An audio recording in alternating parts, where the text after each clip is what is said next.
Alright, part two. The secret. The secret is this. You can never be greater than the definitions you have subconsciously of yourself. Alright, so in order for example, in order for the subconscious mind to keep a person sane, one of its main jobs is to keep you sane. It has to make who you define yourself as internally match up with your environment, or it has to make your environment match up with who you define yourself as internally. So alright, so let's say it's easy to decide or to figure out what you define yourself as just by looking at your results. What you want and don't have, you haven't defined yourself as being the person that would have. So you have to change your definitions. That's all based on belief, and I'm going to talk about how to change belief. Alright, so your definitions are your comfort zones. That's what the subconscious mind creates for you so that you don't rise above your self-definitions or below your self-definitions. Because above or below would be considered insane. Alright, so it has to keep you sane, and that's that little bubble that it keeps you in. So some people can't get more money, they can't make more money, they seem to keep hitting this plateau or this ceiling. It's because they've defined themselves as a person that makes that amount of money. So whenever they make more money, they're not in line with who they define themselves to be. The comfort zones kick in, just like a thermostat, bringing the heat down to a nice cool level or bringing the coolness up to a warm level. It's the exact same thing. Kicks in, brings you back to your automatic behaviors. Automatic behaviors are like when you first learned how to drive a car. You first did that consciously. It wasn't automatic. You had no groundwork for that, no foundation, no neural network. As you did it over and over and over and over and over and over again, each time you did it, you were firing neurons that began to wire together and create networks. That's basically, they created a habit. So now it's a habit for you to drive.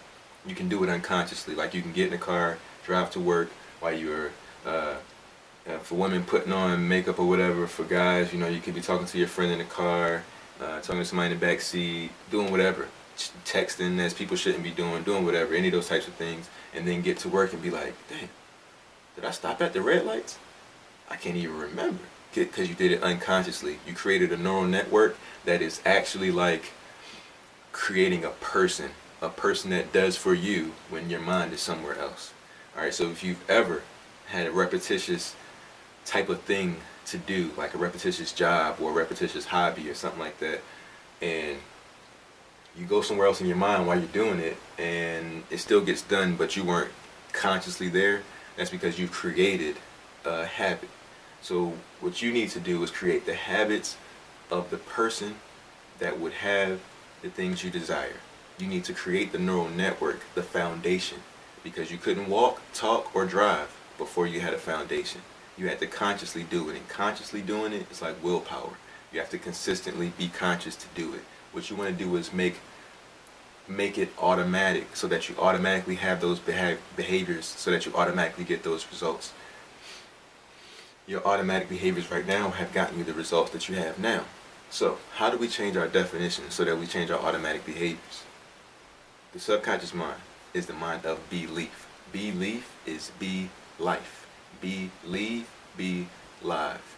So whatever the subconscious mind takes as true, it instantly puts action to it. It instantly begins to create that in your world, because that's how it keeps you sane. It makes your environment, your actions, your results line up with your beliefs, your true beliefs, not the mental conscious beliefs, because we just talked about that. The conscious mind has to be able to communicate its habits that it wants to form to the subconscious mind, and that's normally done through repetition of perception as well. So if you see a situation and you react to it a certain way, you get a feeling, the subconscious mind says, that's our truth, that's our belief about this thing. It records that, and then it immediately begins to put it in practice so that it makes it true in your world. Beliefs be life. That's what it means, to bring something intangible, something energetic, into an actual existence. Makes it be life. It's like giving birth to a concept. Conception, then birth, right? Talking in the mind, talking is called intercourse. There's the talking, the conception, and then there's the belief, or the birth. Alright, then it brings it into action. So that's what you have to do. You have to understand that process and then learn how to create belief. The way that you create belief is you make believe. You make believe. You use your imagination. All right. Some people will say that sounds like a bunch of crap, but you've created your entire life based off of your imagination up until this point. You just don't know that you've done it. Mental activity that forms pictures causes you to experience those pictures. The frontal lobe, prefrontal lobe, or whatever, its job is to make thought more real than reality. It's the thing that when you go into a daydream, it's the reason why you can't hear what's around you. It's the reason why you no longer see with these two eyes. You're seeing with the eye of the mind, that prefrontal lobe. So its job, it has the ability to make thought more real than reality. It has the ability to allow you to experience thought as if it was an actual experience here. The beauty is those experiences still shape neural networks. So you can go there and experience and experience and experience the same way you did when you got into a car. Every time you got into a car, you were gaining experience as a driver. There you can go and have the experiences of a wealthy person. There you can go and have the experiences of someone who's in healthy relationships. There you can go and have the experience of being thin and fit and ripped or buff or whatever you want to be. That's where you can go, and that place is called the kingdom. That's the kingdom. That's the dimension where all things are possible. But they happen there on an energetic level first, and then they become belief. Once you make them belief, they will be life. They will be your life. Your subconscious mind will instantly go to work to keep you sane. It's like it's almost like one of those loopholes, once you figure that out. And really it's been that way the entire time. We just perceive it as a reverse loop.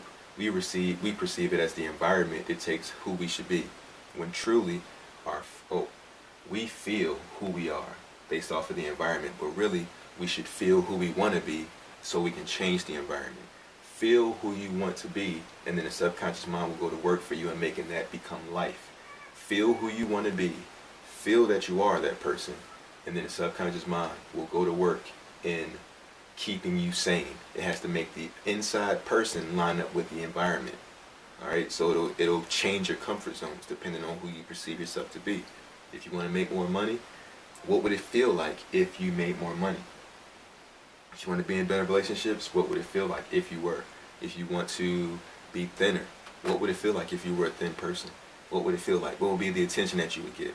See, and so let me get into this. Now, the subconscious mind, in order to communicate with it, most people try affirmations. The reason that affirmations don't work is because the subconscious mind doesn't hear your words. Your subconscious mind hears in images and in feelings. So that's the one thing that people are doing wrong. They're communicating to the subconscious mind the same way they would communicate to the conscious mind, but they act totally different. The subconscious mind is like the male. It inseminates the conscious mind, the subconscious mind. The conscious mind is the male. It inseminates the subconscious mind. The subconscious mind then outpictures that or gives birth to that idea. So they receive things totally different ways. Alright, so in order to make believe, you have to use your imagination. But this is the reason why we ask the subconscious mind questions, because the subconscious mind also speaks in images. It also speaks in feeling. Alright, so, let me say more so it speaks in images, but those images will then induce feeling. So, when you ask it a question, it'll feed you an experience. Not just like when you go back into a memory, you're bringing up that memory is actually imagination. It's not what actually happened. It's your perception of it. It's your rendition of it. So when you go back into a memory, it's the exact same thing as using your imagination. It's just that you are convinced that this is reality, because it actually happened. So you go back into your memory, which is a neural network, neural pathways. Those connections are called memories. So that's what that is. That is a memory that you brought together that dictates who you are. That's why it's a memory. So you go back into your memory, you relive it, you have an emotion which causes a feeling, and you're like, wow, I'm still upset about that thing. Well, really, you just relived it. You relived it, and you went through it as if it was an actual experience. That's imagination. That's how real it is. People have been using it for years and don't know. You can use the exact same imagination for the future by asking yourself, what would it be like if? What would it be like? Well, not what would it be like. What would it feel like? Because what you feel, the subconscious mind receives as truth. Whatever you feel to be true, the subconscious mind instantly begins to put that into action. When you're upset, don't you perceive things as an upset person? Two people could be looking at the exact same thing. One can be happy, one can be upset. They're going to see two totally different things, right? The subconscious mind is keeping you consistent with the state that you're in. So you have to feel it first. What would it feel like if I had that thing? When you take on that feeling of being that person, or when you, because that's what it's going to be. When whatever, the only thing that will really change is the person that you are. When you change the person that you are in harmony with a different song. Your current circumstances are a song. Everything that is around you is, this might seem kind of far off the deep end, but everything that around you is made up of atoms, which are made up of subatomic particles, which are made up of energy. Everything, all atoms, energy, all of it is literally in a constant state of vibration. Everything around you is in a constant state of vibration. It's an energy, and it's in harmony with your energy, with your state of vibration. Your feelings are your vibe. That's your vibration. You ever heard somebody say, "This, I get a good vibe from this person, I get a bad vibe from that person." You can feel their vibe when they walk in the room. That's their vibratory state. So everything around you, and that vibration is like sound. It's like sound. So everything around you is a sound. Though it looks physical, though it looks tangible, everything around you is a sound. And it is in harmony with the conductor, the maestro. That's you. So when you change your harmony, the person or the state, the vibe that you're in, you change the results around you, because the song has to be in harmony. Alright, so that's how you get the results. You have to become the person who would get those results. And you have to, the way that you become that person is by feeling what it would be like if you were that person, and letting that state come over your body. So you say, what would it feel like if I were making the amount of money that I want to make? Instantly the subconscious mind is going to feed you an image. You may not see it because it happens just like this. Most of the time people aren't aware of that image. It happens just like this. Like people say, "Man, I almost died. My life flashed before my eyes. I saw it all in like once." It's the exact same thing. When you ask that question to your subconscious mind, it'll feed you a scenario, an experience for you to have, for your frontal lobe, your prefrontal lobe to go through, to experience, to induce the feeling, because that's what you asked it for. Not what would it look like, what would it feel like. And it says, "Oh, okay, well, let me show you." And then it gives you an image that will induce that feeling, because it knows you better than you know you. It knows what you would need to experience in order to know what it will feel like to have that thing. So it's going to feed that to you, you're going to feel it, and then you've changed your state. From there, you can do affirmations, because you've just assumed the identity of that person. Okay? So from there, when you say, what would it feel like to be wealthy? Once you feel that, there you can say, I'm wealthy, because the subconscious mind believes what you're saying now. It believes it because it has a feeling to back it up. If you try to do it pre-feeling, you'll have the feeling of not having. So because every time you say something, you'll be telling yourself, and your subconscious mind will receive this. You'll be like, that's bullshit though. I'm not wealthy because I don't feel wealthy. But if you feel wealthy first, it'll be easy for you to say, I'm wealthy, I'm wealthy, I'm wealthy, I'm wealthy, I'm wealthy. It'll be easy to say it because you've inhabited that person, or that future possibility of you being wealthy. That spiritual version of you, let's say, inhabits you. The feelings, because let's put it this way, the subconscious mind, without getting too far in the deep stuff, the subconscious mind believes what you feel. What you feel to be true, it believes, and it'll begin to put those into action. So that's how you become the person.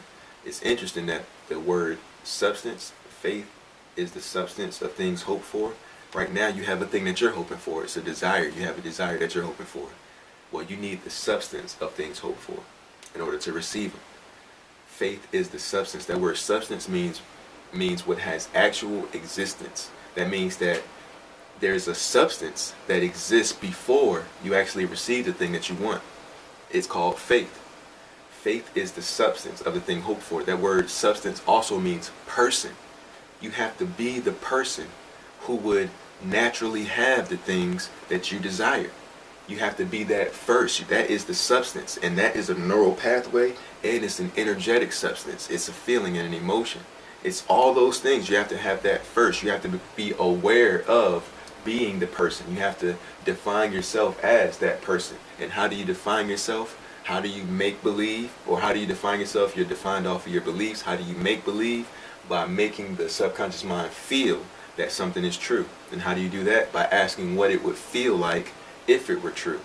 So when you get that state, the subconscious mind is like, oh, I'm this type of person, and it instantly goes to work. It'll instantly start to begin, you'll take wealthy habits. As a matter of fact, the reticular activating system in the back of your brain, most people don't know about this, but everybody's experienced this. When a friend of yours gets a new car, you see that car everywhere, or you want a new car, you start to see that car everywhere. It's always been there, it's just never been important enough to stand out to you. So the reticular activating system will only show you the things that are important to you, to what you're trying to, where you're trying to go and what you're trying to do, and it'll show you the things that are a danger to your life. Those are the only things that allow to break through. Things that are important to get you where you want to go, and things that are that'll take your life. So in order, once you become in the state of a wealthy person, the reticular activating system will become open to wealth ideas, the ones that have always been there, but you couldn't see them because you felt broke. You felt lonely. You felt, I don't know what you felt. Whatever you feel that is the opposite of what you want will always keep you from getting what you want. So if whatever state you're in is what you're attracting, it's the song that you're playing, and it's the actions that you'll take, it's the person that you believe yourself to be, that the subconscious mind believes that you are. So in order to change that, you have to change your definitions, change your beliefs by feeling what it would be like first. Faith is the evidence of things not seen. How do you have evidence of something not seen? That's crazy. How do you have evidence of something not seen? That's what faith is. You have to be the person first. That's what I mean. Your circumstances, all that stuff is slow to react. It happens second. You become first. Walk by faith, not by sight. It is impossible to please Him. Without faith, it's impossible to please Him. It's because you can't just be a man. You have to be well, let me not say that, but most people look at themselves as, if they even look at themselves this way, they look at themselves as a body with a spirit, as opposed to being a spirit with a body. Being spiritual is understanding that you are 100% spirit. The opposite, being carnal or whatever, is believing that you are a body with a spirit. Knowing that you are a spirit changes how you do everything, because as spirit, those things make perfect sense. It makes perfect sense that we are the cause to every effect in our life. It starts on an energetic level first. The things that are made were made from the things that aren't seen. That's what Paul says. That's that principle. Everything that you want to create in your life, this laptop, that camera, this microphone, everything that first started off as an energetic duplicate or the energetic equivalent, someone saw it in their mind first, in their imagination, and then created it out of the substance that exists here. What is seen started from what was unseen. The forces that actually create everything that we want in our life are energetic, and we can control those based off of the energy that we allow ourselves to feel, our vibe. Alright, so the secret is you have to feel it first. You have to wear it. You have to clothe yourself in the reality of that thing. You have to feel it through your entire being. And guess what? The more and more you feel it, feelings are actually drugs. They're chemicals released by the brain. The more and more you do this, the cells will actually desire that chemical more than the chemical that you're currently releasing. The chemicals you release are what keep you consistent as you. They keep you feeling. You know, feeling is reality to the subconscious mind. So that's how it keeps you feeling real. That's why people who, you know, they say they hate arguments, but they've been in so many arguments and they've been upset for so long, they've chemically saturated their cells in this chemical state that keeps them consistent with their behaviors, that those cells become drug addicts. They are addicted to that chemical. So now when you try to change and you no longer are feeding that body those chemicals, the cells will begin to speak to you. They'll begin to induce thoughts from the first person. They'll start to say, I should. You know, it'll give you reasons. For example, someone who wants to lose weight, they're trying to diet. If they still define themselves as overweight, well, that's why it's so hard, because they're trying to stay consistent with their definitions. If they predefine themselves as somebody who's thin, they see themselves having the body that they want, it'll be easy to be just attracted right to that thing. Alright, and if you try to stay consistent with the definition, you have this point here, but your definitions are here, you're not this person, it'll be like this. Always repulsive. You'll get close and then You get close and then But when you decide that you are this person, your subconscious mind has to take you there to keep you sane. Alright, so you've saturated your body in the chemicals of I am overweight or whatever, or I like to eat snacks, whatever it is. When you try to break away from that, I know this personally, when you try to break away from that, you'll start to give yourself excuses. Those excuses are coming from your cells because your cells don't want to not get that drug anymore. They want to get that drug. Those excuses are coming from the body. That's when the body, the habitual mind, is beginning to speak back to you. So you try to break your habits consciously, but if you don't change your definition, you have to suffer. And the suffering is just like, if somebody who's been on drugs and they try to get away from the drugs, the withdrawal. They're going through those withdrawal symptoms because they're literally the chemical version of them is dying, and a new person is about to be born. And to the subconscious mind, it doesn't know you want change because it doesn't hear what you're saying or what you're thinking. It hears it knows what you're feeling. So you feel like you're that type of person. So it's not trying to change you; it's trying to stay alive. It doesn't know that you want to change, so it's trying to keep you alive. And that's what that withdrawal and the excuses and all that stuff is. It's just trying to give you reasons to be the person you're defining yourself to be. It thinks it's helping you out. Whenever you feel like you have to do something, I have to do this work, I have to finish this assignment, the subconscious mind hears, oh, so you really don't want to do it? I'll give you an excuse. Don't worry about it. I'll find a way for you to get out of it. You have to want to do it. You have to see yourself at the finish line, finished already. And then it says, oh, so that's what you want? Let's do this. It's just difference. All right, so learn how all that stuff works. Continue to ask yourself the right questions. The right questions are, what would it feel like if I had the thing I desired? What would it feel like if I were the person that I desired to be? What would it feel like if? Let the subconscious mind feed you those images. Experience those images as if they're reality, because that's what the mind does. The mind can't tell the difference between reality and imagination because of the prefrontal lobe.